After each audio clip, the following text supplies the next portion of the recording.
Coucou, tu t'attendais peut-être à une intro magnifique. Ah ben non, pas cette fois. Est-ce que je suis en manque d'inspiration pour une introduction? Oui, oui monsieur, oui madame, totalement. Est-ce qu'il y aura une autre introduction? Non, pas du tout. Allez. Et salut tout le monde, c'est Jonathan, l'apprenti jardinier, j'espère que vous allez bien. Moi ça va nickel. J'ai un peu zozoté là, non? Je sais pas, je veux sur la langue, on dit quoi, zozoté? Un petit peu zozoté, j'espère que vous allez bien. Bref, faites pas attention. On se retrouve pour une vidéo un petit peu particulière, puisque le 1er octobre, ça fera exactement un an que j'ai acheté la maison, avec le terrain, donc 2500 mètres carrés. Et j'ai eu un rappel sur Facebook en fait concernant une vidéo que j'avais publiée, encore une fois il y a encore un an. En fait je venais tout juste d'avoir le drone, j'ai voulu faire un petit test, j'avais profité aussi que les propriétaires qui habitaient la maison étaient en vacances pour survoler la maison en fait. Et j'ai vu en fait le terrain, comment il était de base. Alors j'ai de nombreuses photos, mais en vidéo ça parle un petit peu mieux en règle générale. Donc ce que je vais faire, c'est que je vais vous mettre le plan en question et vous faire en fait une vidéo avant, après, un petit peu vidéo transformation tour de jardin. Et je vous propose de regarder le plan en question. Je vais vous mettre des photos avec le avant, le après. Sur certaines, il n'y a pas de gros changements, mais il y a quand même quelques changements. Je vous mets ça et après on se retrouve pour faire un petit tour un petit peu de ce qui a changé depuis en l'espace d'un an. Allez, on y va.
On va commencer par cet angle de vue là, rappelez-vous cette photo. Donc qu'est-ce qui a été rajouté? Nous avons ici une petite haie qui a été plantée il y a maintenant quelques mois, une haie de Photinia. Il n'y a plus qu'à laisser grandir. Désolé pour la piscine, elle est en train d'être vidée actuellement. Donc la piscine va disparaître et j'aimerais la faire disparaître tout court parce que je trouve ça juste ignoble au milieu du jardin, mais bon, c'est un autre sujet. Ici on a le massif exotique. Alors je vais pas trop m'attarder dessus, hein, mais il y a quelques plantes qui ont été rajoutées, notamment les hostas. Et c'est un massif qui a plutôt bien grandi, qui a bien évolué, surtout au niveau des bananiers. Donc je vais vous mettre une petite photo comme c'était au début. Mais qui est très jeune et qui a, comme je l'ai dit, bien évolué. On voit les fatsia qui étaient tout petits, qui n'avait juste qui avait que deux feuilles en fait, deux toutes petites feuilles. Ça a bien évolué. Ici un artichaut qui avait été planté et qui prend mieux d'ailleurs que dans mon propre potager. Derrière on a 4 miscanthus. Donc les miscanthus qui sont très bons pour le paillage. Alors je les ai plantés il y a quelques semaines maintenant et qui repartent à merveille. Ça me fera un bon paillage pour la saison prochaine au potager. Alors bon, avec ça, je pense pas que j'aurai énormément de quoi pailler mon potager. Mais peut-être d'ici 2-3 ans, ça devrait faire quand même pas mal de matière. Ici, on a un feijoa. Feijoa qui a été planté il y a peu. Alors, contrairement à la tête qu'il a, il ne manque pas d'eau. C'est un fruitier. Donc, en parlant de fruitier, du feijoa, je vous recommande fortement la chaîne de permaculture autonomie. Alors je vous mettrai les liens dans la description, c'est quelqu'un qui a accès sur l'autonomie alimentaire. Donc que ce soit en termes de potager, de fruitier, et c'est d'ailleurs sa spécialité les fruitiers. Et c'est grâce à lui que je connais cet arbre là. Donc ça et d'autres d'ailleurs qui arrivent, je vous montrerai ça tout à l'heure. Ensuite, ce massif là que vous devez connaître maintenant si vous me suivez depuis quelques temps maintenant. Donc il n'y a pas grand chose qui a été rajouté si ce n'est la rhubarbe ici, plantée il y a quelques temps maintenant. Alors pour ceux qui ne sont pas au courant, en fait le coin piscine, donc ici, le coin piscine, j'aimerais faire en fait quelque chose d'exotique. Donc en fait que quand je vienne me baigner dans la piscine, que je me sente un petit peu dans les tropiques, les Bahamas, tout ça. J'exagère la chose, hein, mais histoire d'être bien dans la piscine et d'être un peu dépaysé. Donc le but en fait c'est d'y planter des choses qui paraissent un peu tropicales. Et si c'est comestible, c'est que mieux. Et la rhubarbe justement répond à ces besoins-là, puisque ça nous fait des grandes feuilles, ça a une apparence assez tropicale. Et ça se mange, donc c'est nickel. Et en parlant de tropique, enfin de tropical et de comestible, on a ici un figuier qui pour moi répond aussi parfaitement à ces attentes-là. C'est-à-dire qu'on a un feuillage qui est bien exotique et qui nous fait des figues. Donc c'est parfait. C'est une bouture qui m'a été donnée par Lionel de la chaîne Mon Jardin, ma façon, permaculture ou pas. J'en parle assez régulièrement, c'est un voisin. Donc un grand merci à lui. Ce que vous voyez là, le grillage, c'est pas pour l'hiverner, c'est tout simplement pour le protéger de ce monstre-ci. Lui et l'autre là-bas, puisque quand ils jouent, ils font attention à rien et en fait ils me décapitent certaines de mes plantes. Et en fait le grillage ça leur permet de voir un petit peu mieux et de faire attention, même si quand ils jouent ils regardent pas forcément. Et en parlant de plantes décapitées, on a ici mon palmier, le Phoenix canariensis, qui avait souffert de l'hiver mais qui était toujours en vie. Je l'ai bichonné pendant le printemps et on va peut-être dire l'été. J'avais des nouvelles frondes. Malheureusement, vous commencez à connaître ma chance légendaire, hein, plutôt ma poisse légendaire. C'est-à-dire que en fait, j'ai eu un coup de vent et ma balancelle est tout simplement tombée dessus et l'a achevée. Juste derrière, nous avons les Trachycarpus fortunei qui ont été plantés serrés, c'est volontaire. Pourquoi j'ai planté ça serré? Pour avoir quelque chose de touffu. Les Trachycarpus fortunei, quand ils grandissent, ça fait un vieux tronc tout dégarni sur le bas et un petit pompon en hauteur. Je souhaite éviter ça. Par la suite, quand ils auront une certaine taille, j'en replanterai des petits pour cacher à nouveau les troncs. Donc voilà, c'est vraiment volontaire ce système-là. Derrière, on a un chemin qui est en préparation. Alors, pourquoi en préparation? Il y a certaines dalles qui ont été mises au sol. Mais là, vu la sécheresse du sol, pour les mettre en terre, c'est une vraie galère. Donc du coup, j'attends un petit peu d'humidité, que la terre soit gorgée d'eau, pour pouvoir finir ça. Ça devrait faire quelque chose de sympa à terme. Et en fait, ça irait sur la seconde partie du jardin. Ici, j'y ai rajouté un lilas des Indes. Donc il y en a deux, il y a celui-ci et celui qui se trouve là-bas. En fait, c'est on va dire un lilas classique, sauf que celui-ci a des fleurs un peu crépues. Non, ouais, comment on dit ça? En papier crépon, voilà, j'avais plus le nom.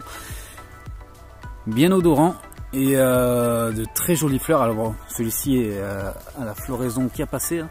Il a un très beau feuillage vert foncé. Et quand il est grand, il a une belle écorce. D'ailleurs, on a l'image ici, une très belle écorce. J'ai découvert cet arbuste dans un parc floral, celui d'Apremont-sur-Allier. D'ailleurs, il y a une vidéo qui est en préparation. Ça fait des semaines que je la monte et il faudrait peut-être que je pense à l'envoyer. Donc je vous envoie ça d'ici peu. Juste derrière, on a le Trachycarpus fortunei. Alors, à la base, il y en avait deux. Et comme je vous expliquais, les chiens ne font pas attention et celui-ci a été décapité. Donc j'avais espoir qu'ils reprennent. Malheureusement, c'est pas le cas. Donc tant pis. Celui-ci est un peu jaune puisqu'il est en plein soleil. Alors contrairement aux idées reçues, les Trachycarpus fortunei se plaisent mieux à la mi-ombre plutôt qu'au soleil.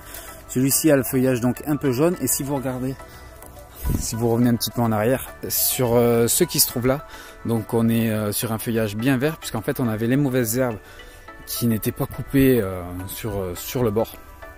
Et en fait c'est tout simplement venu protéger les Trachycarpus du plein soleil. Donc on a un feuillage qui est bien plus vert, bien plus joli. Nous voilà dans le fond du jardin, rappelez-vous de cette photo. Donc Donc là on devrait voir un peu mieux le changement qui a été fait. Alors en vidéo c'est assez petit, hein, on se rend compte des changements plus dans la réalité, mais malheureusement je peux pas tous vous inviter, ce serait beau. Et qu'est-ce qui a été rajouté? Le poulailler que vous avez vu il y a pas très longtemps maintenant. On a le massif principal qui a été mis. Et le potager que vous connaissez maintenant, bon, qui arrive en fin de saison, qui est plus très joli. Et le pêcher juste ici, sur les bords là, j'avais laissé toutes les herbes prendre, pousser, tout ça pour la biodiversité, tout ça. Mais avant ça, j'y avais planté des choses, je sais pas si vous vous souvenez. Donc il y avait des lauriers qui ont été plantés. En fait, cette zone là n'a vraiment pas été arrosée, hormis le fruitier ici. Mais toutes les plantes qui ont été arrosées, comme ce laurier ci, n'ont pas été arrosées. Et belle surprise, puisque ça a tenu le coup. Il a perdu son feuillage, hein. Il y avait du feuillage et encore on voit qu'il reprend. Mais ça a bien tenu, malgré le non-arrosage. J'avais aussi des azalées qui, bon, sans surprise, hein, font la gueule. Mais il n'est pas mort pour autant. On le voit juste ici. Le feuillage est encore vert. Enfin, je sais pas si on peut dire ça comme ça. Mais il y a encore des feuilles vertes, ça veut dire qu'il n'est pas mort. Donc c'est parfait pour une plante qui n'a pas été arrosée. Le deuxième se trouve juste ici. Lui, s'en est bien mieux sorti. Alors peut-être parce que les herbes étaient plus hautes. Je sais pas trop. Mais regardez, le feuillage est encore bien vert pour une plante qui n'a pas été arrosée, c'est parfait, surtout après une première année de plantation. C'est le but, c'est ce que je recherche, que les plantes soient autonomes, que je n'ai pas besoin d'arroser, ou du moins le moins possible. Pareil, on a des rosiers. Tout ça là, ça n'a pas été planté, ça n'a pas été arrosé. Encore un laurier, mais celui-ci on voit qu'il est un peu en souffrance. Hein. On voit le feuillage qui tire vers le bas, c'est jamais bon signe. Ce que je suis en train de soulever, c'est une branche de mon sapin, enfin de mes sapins. Sapins qui sont malheureusement tous morts. Il va falloir que j'achète une tronçonneuse pour couper tout ça. Pour ceux qui ne sont pas au courant, en Bourgogne, on est en train de perdre tous nos sapins, les sapinières ils appellent ça, dû à la sécheresse. Donc je sens que je vais devoir couper tous les sapins d'ici les années à venir. Malheureusement, ça m'embête vraiment. J'ai un sapin tous les mètres. J'ai à peu près 100 mètres de clôture. Ça vous laisse faire le calcul. Je vais avoir du sapin. Je vais monter des murs de sapin carrément. Mais bon, ce sera des abris pour la biodiversité. Rappelez-vous de cette photo. Alors maintenant, les branches de sapin se sont mis devant. C'est normal. En mourant, les branches sont affaissées. Au sol, j'ai tout un tas d'épines. On croirait, je sais pas trop où, un peu dans le sud, sous les pins. Mais non, pas du tout. C'est qu'avec les dernières pluies, toutes les épines sont tombées. Vous voyez un petit peu toutes les mauvaises herbes, tout ça. Mon abri à hérisson qui s'était fait écraser quelques jours après l'avoir installé ici. Et encore une fois, le potager que vous commencez à connaître. Au niveau du massif, j'ai monté un massif en pierre, même si là ça se voit pas trop. D'ailleurs je vous présente le jardin un petit peu dans son jus, hein. C'est-à-dire j'aurais pu tondre et compagnie, mais là pour le coup ça ne m'intéresse pas, puisqu'on arrive en fin de saison.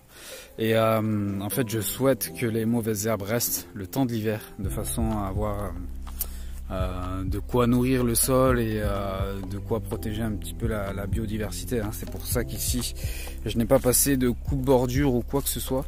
C'est vraiment j'ai tout laissé tel quel et je débroussaillerai tout ça d'ici l'année prochaine normalement. Ici vous avez le Prunus cerula qui a souffert de la sécheresse, hein. Ça et des manques d'arrosage. J'ai espéré, mais je l'ai fait un petit peu souffrir. Alors bon, il n'est pas mort pour autant. On voit du feuillage encore bien vert. Pourquoi je l'avais choisi lui? C'était pour son écorce, une écorce bien rouge. Alors je pense pas que vous allez le voir en vidéo, mais il a une écorce qui est bien rouge, surtout quand il vieillit. Je vous mettrai une petite photo. Ça rend quelque chose de vraiment sympa. Et à l'avenir, il me fera des petites baies pour les oiseaux, tout ça, toujours dans un souci de biodiversité. Les lavandes, je suis content parce que je pensais qu'elles allaient crever et pas du tout. Elles ont bien repris.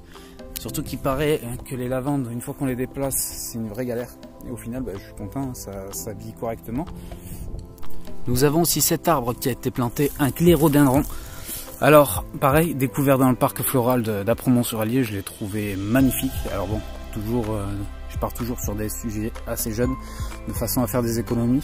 Et je pense qu'il se plaira mieux en partant de quelque chose de jeune, plutôt que partir tout de suite dans un arbre de quelques années. Donc, le clérodendron, pourquoi? Bon, déjà parce qu'il est beau, mais aussi parce qu'il s'appelle l'arbre de la chance. Et vous le savez, j'ai besoin de chance, hein, j'ai bien assez de malchance. Donc, arbre de la chance, espérons que ce soit vrai. On continue la visite avec cette photo. Alors depuis, la terrasse a été habillée hein, avec la pergola à la table, mais au-delà de ça, on a ici toute une série de plantes qui sont des semis spontanés. Mais avant ça, je tenais à parler de cette zone-là. En fait, ici, c'était la place de parking des anciens propriétaires, du gravier très compacté, tout ça. Donc ce que j'ai fait, c'est que j'ai récupéré de la terre qui provient du massif exotique. Donc j'ai récupéré la première couche que j'ai décaissée, je l'ai récupérée et mise ici de façon à cacher ça et avoir de l'herbe par la suite, hein, que ça passe inaperçu. Et l'herbe commence à reprendre le dessus, donc c'est nickel, je suis content.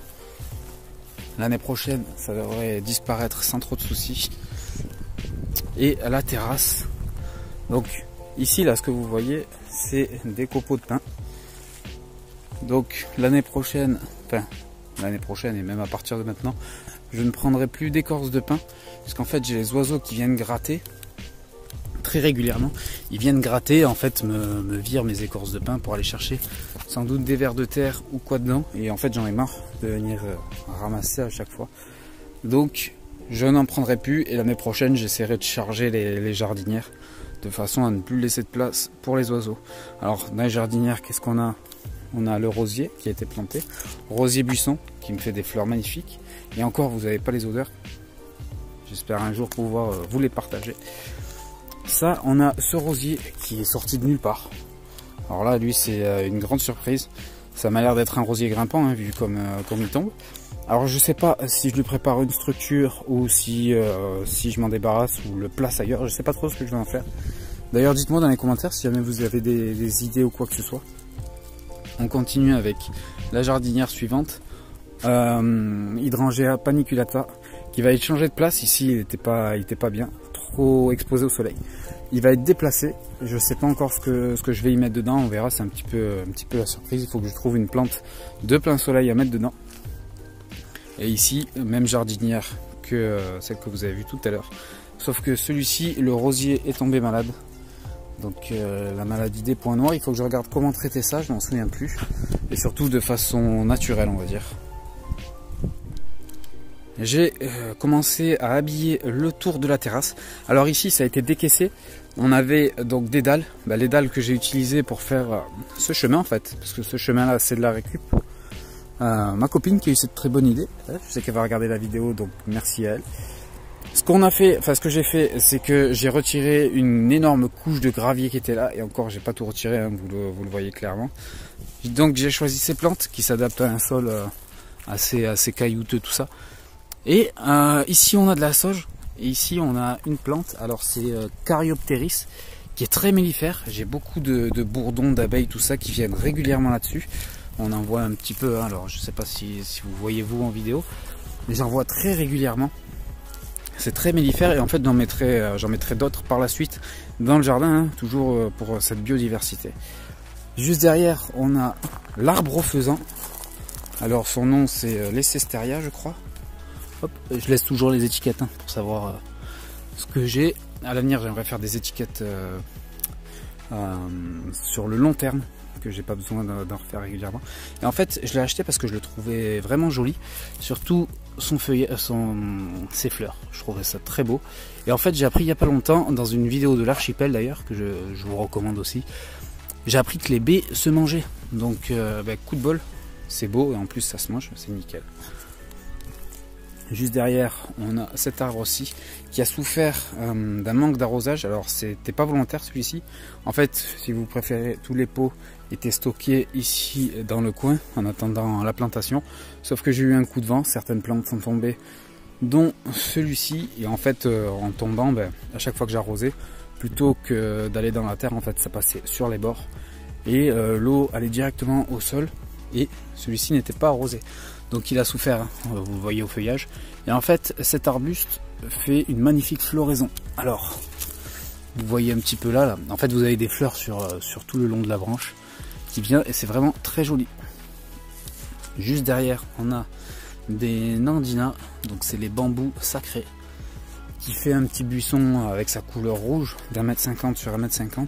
Et en fait, l'idée là, c'est qu'ici, il y ait un passage pour aller donc dans cette partie-ci, hein, là c'est l'endroit où j'accroche mon linge. Et en fait, si vous préférez, tout le tour de la terrasse va être fleuri par la suite. Donc ça va prendre du temps, mais petit à petit, l'oiseau fait son nid, comme on dit. Donc j'en ai mis 2.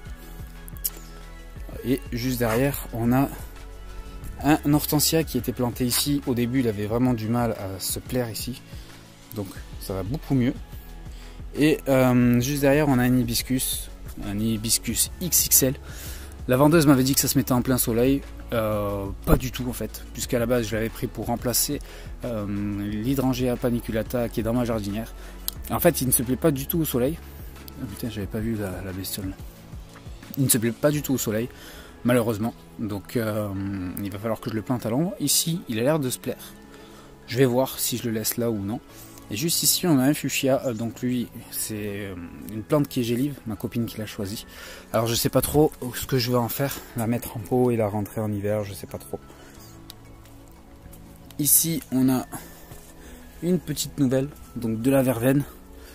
Verveine citronnée, ça a une odeur, c'est juste terrible. Ça sent vraiment très bon. Je vais planter ça sur le bord de la terrasse, de façon à profiter de son odeur d'ici. Et là, comme je vous l'ai dit, semi-spontané. Alors je sais plus le nom que ça porte, mais je trouve ça vraiment beau, avec ces fleurs là. Je trouve ça vraiment, donc c'est sorti tout seul. L'ancien propriétaire, lui, passait son temps à passer un coup de débroussailleuse.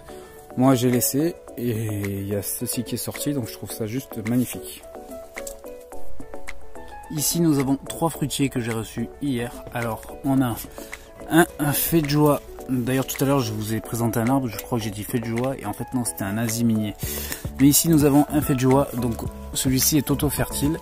Ça fait en fait des fruits goyave, ananas, il me semble, si je dis pas de bêtises, hein. Encore une fois, allez voir les vidéos de permaculture autonomie, c'est bien mieux que moi sur le sujet.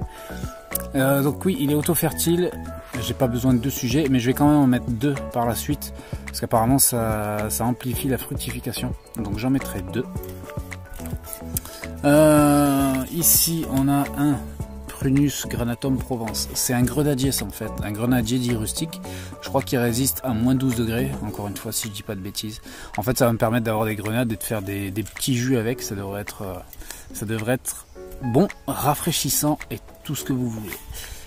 Ici on a je vais pas vous sortir le nom scientifique, hein, enfin le nom latin, on a un arbousier, donc un arbre aux fraises qui fait des petites billes, rouges, jaunes, tout ça. J'ai jamais goûté, ça va être un petit peu la surprise. D'ailleurs les 3, hein, j'ai jamais goûté. Enfin, j'ai déjà goûté des grenades, mais sinon fée de joie et arbousier, c'est des choses que j'ai jamais goûté. Je pars un petit peu dans l'inconnu, mais c'est pas grave, ça me plaît. Celui-ci devrait finir dans le massif exotique. D'ailleurs celui-ci aussi. Celui-ci d'ailleurs c'est une espèce compacte, donc qui devrait pas prendre trop de hauteur. Je l'ai pris exprès version miniature on va dire, pour éviter qu'il me prenne trop de hauteur et qu'en fait il m'apporte un petit peu trop d'ombre. Donc voilà les 3 fruitiers que j'ai commandés récemment. Et voilà les amis, c'est tout pour cette vidéo, j'espère que ça vous aura plu. Je tenais à faire un petit tour de l'évolution du terrain.